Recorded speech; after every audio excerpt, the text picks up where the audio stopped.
With the demand for cosmetic procedures increasing year after year, we're welcoming someone who's helping us understand the psychology behind plastic surgery. Dr. Alan Goodwin explores the reasons and motivations patients undergo cosmetic surgery in his new book, Saving Face. And we're chatting with him about his findings and more. This is Advocate Now.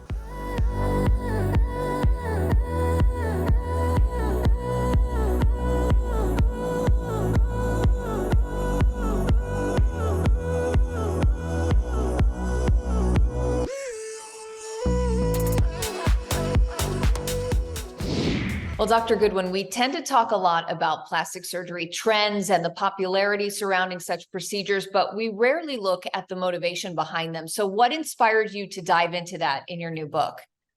Well, as a psychologist, I see people who are either preparing for or recovering from a cosmetic procedure on occasion. And when you're doing goal-directed psychotherapy, like what I do, cognitive behavioral therapy, sometimes called solution-focused therapy, you integrate methods that are drawn from different areas, whatever's going to help the client. And what I do, my type of integrative cognitive behavioral therapy, integrates a lot of ideas and methods drawn from Eastern traditions like Buddhism, so meditation and mindfulness. So the core of those practices is compassion, and that includes self-compassion. And what I've found is a lot of people who are preparing for cosmetic procedures, and there are a lot of those people. There are 30 million procedures that are going to be performed this year, and 20 million in the US. So all around the world, people are embracing this movement toward changing themselves in certain ways that they want to. The problem is a lot of those people aren't treating themselves very well in the process. This book really isn't a cookbook. You know, cookbook gives you the recipe. The doctor is going to give you the recipe. The doctor's going to tell you what they want you to do. The important thing that a lot of people don't realize is that what you do before the procedure and after the procedure has a direct impact on the outcome. Yeah, there are self-help resources in the book, which is called Saving Face, by the way. There are exercises involving introspection where you encourage people to really look at their motivation and also test to help them work on their self-worth, which I think is so important. But why do you think it's important to create that foundation internally before jumping into a more superficial solution? There are so many things that influence how we feel about the way we look. You know, the self-test you're talking about, there's a body image concerns test, which is about, essentially, it's a screener for body dysmorphic disorder symptoms.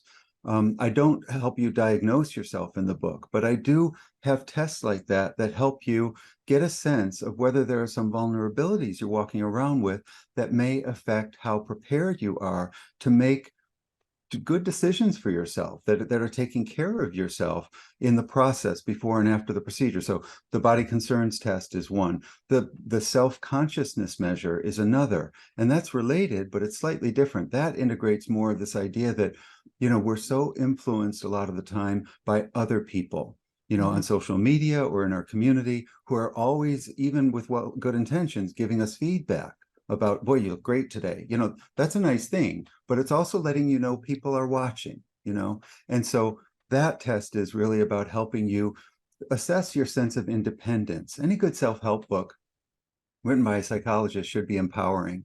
And that's what this is about. It's not about telling people whether they can or can't have a cosmetic procedure. It's about helping a person assess, are you ready to do that right now? So there's also a mirror test. After a cosmetic procedure, you got to be monitoring your progress.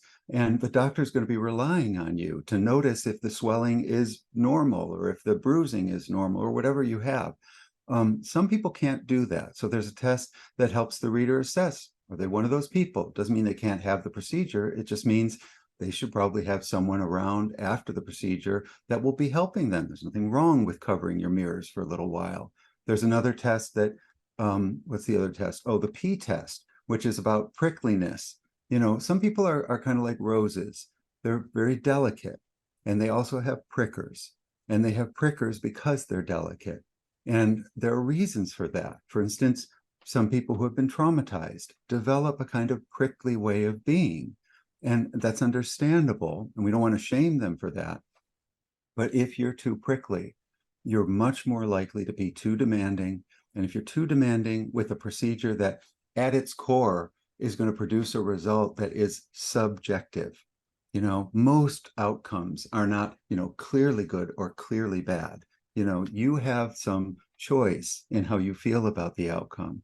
And some people are way too critical of themselves and other people to be evaluating that after the procedure. So it doesn't mean you can't get there, but the book helps you to get there. For those who might not be in the right place mentally, do you recommend psychotherapy prior to considering cosmetic procedures? Yeah, the whole last chapter of the book are meditations, daily meditations. I'm really clear in the book that you don't have to follow it in the prescribed order. You don't have to do like one meditation per day, but they're set up that way. And that's sort of a model that addresses what you're talking about.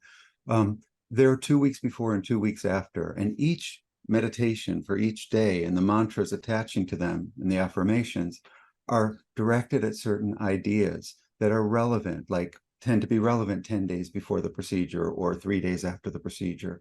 And so, yeah, doing therapy months before the procedure can be really helpful for people, because you have to understand, anything psychological that you're walking around with, any vulnerability, and we all have some, that stuff is going to get activated when you're feeling vulnerable.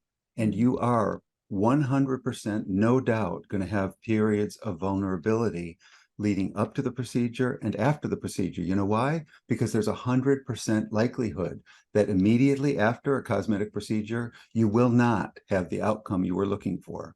You're going to be swollen, you're going to be bruised, you might be sore, you'll definitely be fatigued. And when we have those feelings, by definition, we're feeling vulnerable. And that's when stuff comes to the surface. The typical ways of coping with vulnerability for some people are not healthy. They don't take good care of themselves. They feel like they are, like a prickly way of being that feels like it's self-protective, and it does accomplish sort of keeping people away from you. But we know prickly people, and we know that those people ultimately are not serving themselves well because they're discouraging emotional intimacy from other people.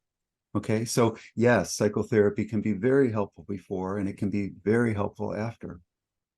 I find it really interesting that you say that older workers are considering procedures more than ever so that they can stay competitive in the market and to work longer in this economy. I always feel that anything done out of fear usually doesn't result in a very positive outcome. So would you agree that the intention behind choosing a cosmetic procedure is really important in terms of the result? Yeah, that's that's a really powerful statement that you just made. That, sometimes in therapy, I'll just ask people to really try to be mindful about that. Are you reacting from a place of fear in life in general? There was the book isn't for researchers, so I don't have that much research that I cite, but I do cite some. It was a really interesting study out of Finland. It was a qualitative study, which means interviews, and they interviewed people who were over 55 who had chosen facial cosmetic procedures. And some of the findings were that people were not, like none of the people were wanting to look like 30 again. What they were looking for were other things like not wanting to be viewed as tired, not wanting to be considered cynical because of some of the stereotypes that our society has for older people, for signs of aging. And so a lot of those people and a lot of people in the US are doing this because they want to extend their personal and professional relevancy. We do live in an ageist culture. And unfortunately, the need for people in their 60s, 70s, and 80s to continue working is probably not going to change. There are a lot of people who aren't at a place where they feel like they want to retire because they don't want their lifestyle to have to change in the way that it will have to if they lose the income from work. And try interviewing for a job in your 70s and you'll discover right away there's plenty of age discrimination out there. So yeah, there are lots of great reasons, totally understandable reasons why, and reasons that are about empowerment, personal empowerment, why people choose cosmetic procedures, not just because I want a nose that's like, Jennifer Aniston's. I'm Sonia Baghdadi. Thanks for watching and advocating. For more stories and content like this, visit advocate.com and advocatechannel.com.